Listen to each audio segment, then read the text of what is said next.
You've probably heard it before. You are not your mind. Like it's some magical spell that's supposed to make you feel liberated. But unfortunately, life's not that easy.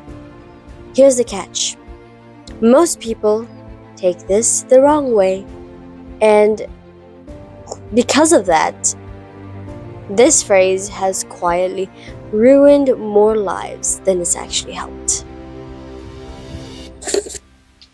Hi, my name is Marisha. If you're new here, subscribe so you do not miss the conversation when it drops. And there is a Buy Me a Coffee link in the description below if you want to support this kind of work. Or you don't. You can just keep watching. It's totally up to you. Okay, so here's the thing, okay? You hear the words, you are not your mind. And then you think, right?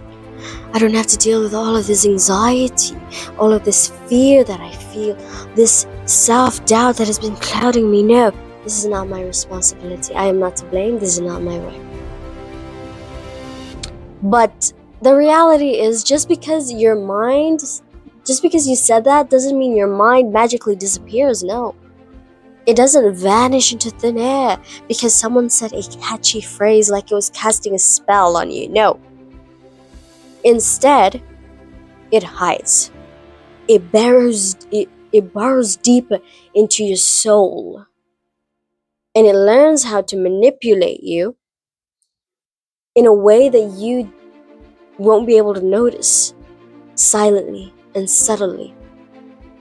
And before you know it, you are being dragged on a leash, thinking that you're the one leading the way. And now you are following the script without even realizing it. A script that is set out to make for you to follow without you even knowing. So now I want you to think about the last time that you ignored a nagging thought. Not because you resolved it or because it was not an important thought, but because someone told you, you are not your mind. And then you're like, oh, it's not my problem. I don't have to think about it. How did that work out for you exactly?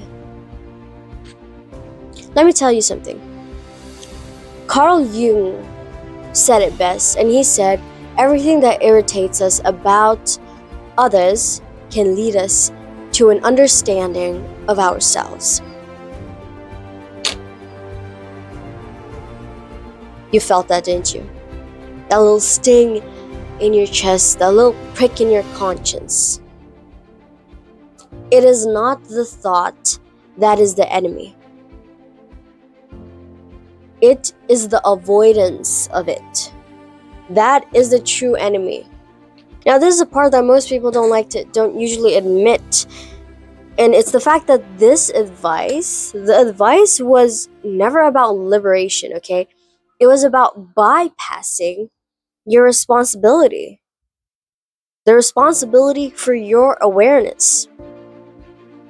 And now, here's the uncomfortable truth about it. Following that advice too literally doesn't make you free. Doesn't.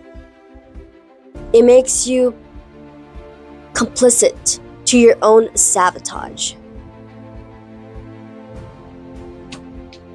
Because here's how it works. Here's the reality, okay? The mind that you are told to ignore, it's learning to control you while you're not unaware.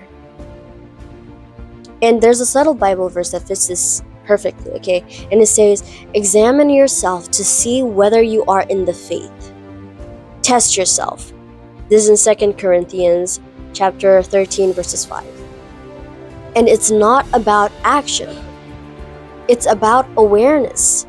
Seeing where avoidance has been steering your life quietly.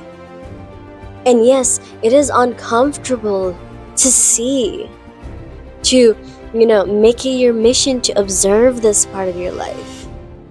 But that's the point. That's exactly the point.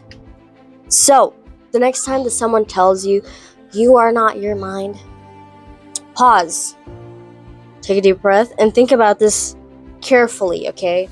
Think about this carefully. And notice the thought.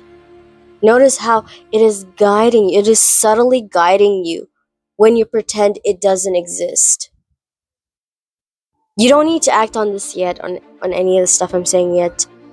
At least not yet, as I'm saying. But if this resonated, subscribe. And if this has shown up somewhere in your life, comment below. Or don't. Like,